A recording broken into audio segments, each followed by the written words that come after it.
everybody, and welcome into Blue Jays Today, where your boys always have something to say about the Toronto Blue Jays. I'm your host, Nicholas Playlock. And I'm your host, Adam Peddle, and today, guys, we got to talk about these Bo Bichette rumors, man, and how they've got to stop. It feels like every single beat writer and journalist out there is talking about how their team needs to go out and trade for Bo Bichette.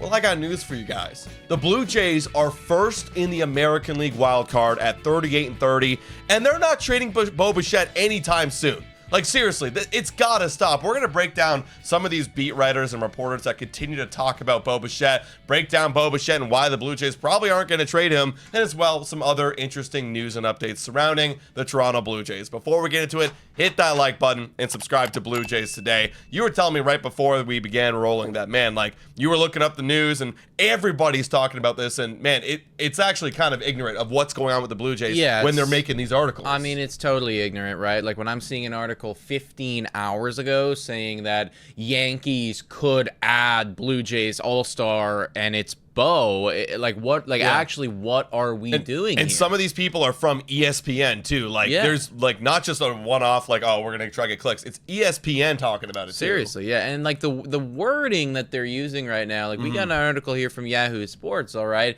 And you know, the guy that wrote this is effectively saying that Toronto may have no choice but to deal him. He then references a quote, you know, by Doolittle here saying that Bichette has been better than last season, but he hasn't played so well that Toronto's postseason hopes would be torpedoed by sending him away in advance of his looming free agency, preferably for pitching help. Now, they are making the argument here that the Toronto Blue Jays could trade Bo and still add.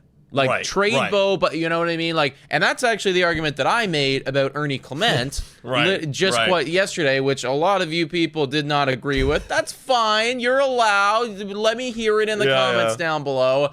But I think it's even more blasphemous, honestly, to be having that conversation about Bo. Yeah, because Bo is the cornerstone of this team, and you're hoping that from a Toronto Blue Jays organization that he can still be that cornerstone, and you don't really want to trade away these assets like Bo Bichette, you know, the guy at the top of your order, the guy who sets the table when you're in a playoff race. Like, look at Bo Bichette right here in terms of runners in scoring position. This has been one of the Blue Jays' best stats this season, especially on this hot streak. But you can see in terms of average, he is fifth in all of baseball at 409 with runners in scoring position. That's an asset that I don't really want to give up. And you can make the argument with the glove, it's not that good, blah, blah, blah. And I hear you. It really isn't that good. But I want this guy setting the table for my Blue Jays lineup that is so hot right now. That's the thing, right? And, you know, one of the big issues that I would argue, the Toronto Blue Jays are still looking for it, but Bo Bichette is the best option right now, is the leadoff spot. Yeah. And, I mean, like, if you were to trade away Bo Bichette, yeah, like, don't get me wrong, we could use another starter.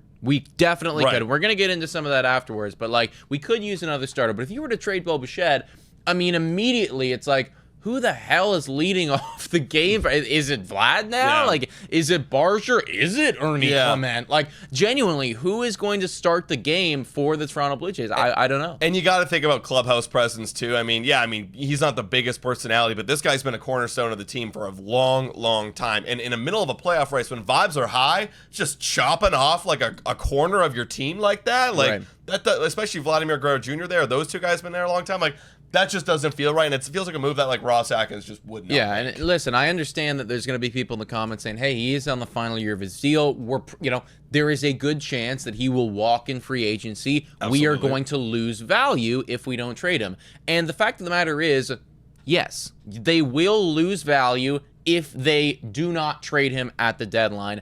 But it's all in the goal and the hopes of making a playoff run. And ultimately, that's what this whole thing is about anyways, right? You want to get good players on your team to make a playoff run to win a World Series ring. Now, I'm not saying Blue Jays are going to win a World Series ring, you know, just by holding on to Bo Bichette at the trade deadline. But I do believe that they would give themselves a better chance to do so this year by not trading him. Yeah, and like, they do got to find other areas to go and get that starting pitching help. I mean, in your video yesterday, you made it about, like, Ernie Clement being that guy. And let me listen, I got to expand on that too, right? Because so many people were getting on me, oh, we can't trade away Ernie Clement. Let's trade Davis Schneider.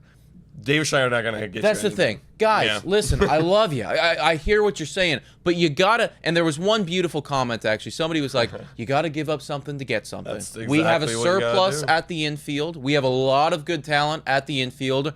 Ernie Clement is one of those guys that if you actually want to get, and I'm thinking like, Ernie Clement's got years of control, right? Right. If you were to acquire a controllable starter, yeah. like let's just say, for instance, would you do a deal where it's like Ernie Clement for back in the day, Jose Barrios, who's on that, additional year? I'd smash it. Yeah, I'd smash it. I'm just putting that out there, all right? And I'm making a video too, like literally a similar idea to your video, but I'm talking about the outfield depth and how like we could be packaging some of those guys. Sure. And setting those guys off for some, a controllable guy. But either way, you got to find somewhere else. Trading the cornerstone is not the value, like the piece you're looking to get a starting pitcher. So that's on the latest on Bo Bichette. I want that to die as soon as possible, as long as the Blue Jays are in the first in the wild card spot. And it would be very different if the Jays were 30 and 38. Yes. But they're not. They're not. They're 38 and 30, and they're actually potentially making even a push for the division if they keep playing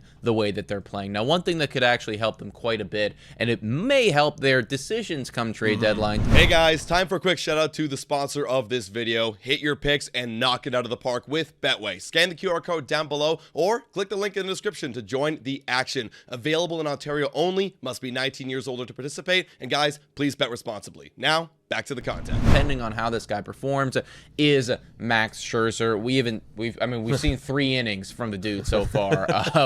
Those numbers are gotta go up, big guy. He is going to be starting with the Buffalo Bisons very, very soon. Tomorrow. Yeah, the rehab assignment is officially underway. You got to assume that there's going to be a start or two down there, and then it's boom, you're back up with the squad. Because I think that we can all agree, even though the Blue Jays can't, Bowden Francis just is not the dude right now in the rotation. He isn't, right? I'm curious to see what he does this Saturday. And John Schneider, we actually haven't talked about it on the podcast yet, but John Schneider did come out, after our Monday rant about how he needs to go, saying, well, Bowden will not go. He's actually going to be in the rotation. We believe in him. We believe the stuff is there, even though clearly all the metrics say the stuff is not there.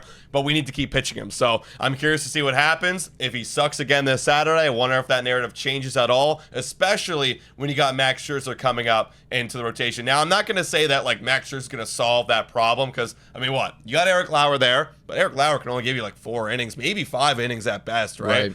Same with Max Scherzer. Is he going to give you 5 innings? I don't know. Like, he might be another one of those guys that you need somebody to piggyback off of. Maybe that guy is Bowden Francis, right? So there's going to be just another additional arm. Won't solve the issues in terms of trade deadline. We still need to go get a starting pitcher, but it might help you get there. Well, I'm just hoping that we have a guy that when he steps onto the mound isn't an immediate L. And that's ultimately what we've been kind of dealing with now with Bowden Francis for a couple weeks. It's just not there for the kid. Regardless of what John Schneider says, look, Baseball Savant is free, and anyone can go on it. So you can tell me all you want that the stuff is there. I know for a fact it's not. Yeah, like when I look at like the spread and it's all over the place, and then the hard hit against and the expected batting average, like it's not there. So hopefully Max Scherzer takes about like a week or two, comes back. He can band-aid us until we get to the deadline. I'm wondering if I'm wondering if John Schneider pulls the trigger and puts Max with Bowden, because right now I wouldn't be wanting to touch Eric Lauer right now. Eric Lauer and Turnbow combo is that's going to be a combo. I'll tell you what, man. It would be like if he was to actually remove Eric Lauer from the rotation, that would just be the dumbest thing ever. Now, stupid. I guess what you could argue is maybe. But even this is like, why would you do that? You could theoretically have Max Scherzer take over the Eric Lauer start, and then it actually becomes a Lauer Francis type thing, and they're pitching on a date together. It's kind of the same thing, though. Scherzer, Turnbull, Francis, Lauer. That's what it feels like. But we could just be overcomplicating the issue there, and you may just want to have like Max Scherzer immediately slot into Bowden, because I do believe that they're going to be relatively close to syncing up with their starts and how everything will be. They are, and I think they got to do that, man. Maybe it's a little bit too early to move to a 6-man rotation, but it's honestly a creative puzzle, and that's what John Schneider alludes to. Is like it is quite the puzzle, and it's constantly changing. So, but regardless, Max Scherzer coming back to team is good. And hopefully we get some innings out of him. Yeah, and he doesn't blow his arm after 50 pitches. Exactly. and really, it's just, can we get to the trade deadline? And when we get to the trade deadline, how much of an ace are we going to be looking for, right? Do we just need, a little 1-year rental piece? or do we need that controllable guy that can really make an impact? Guys, let us know your thoughts in the comments down below about the whole Bo Bichette rumor stuff. Like, would you still trade him? Like, I'm curious what you guys think. You know what we think. Would you still trade Bo Bichette if it meant getting back a decent starting pitcher? And let us know your thoughts about Max Scherzer as well. Yeah, please make sure to hit that like button, smash that subscribe button. $4 a month, become a YouTube member. Shout out and thank you to all of our current YouTube members. You guys are amazing. Guys, thank you so much for watching. And as always, Go Jays, go!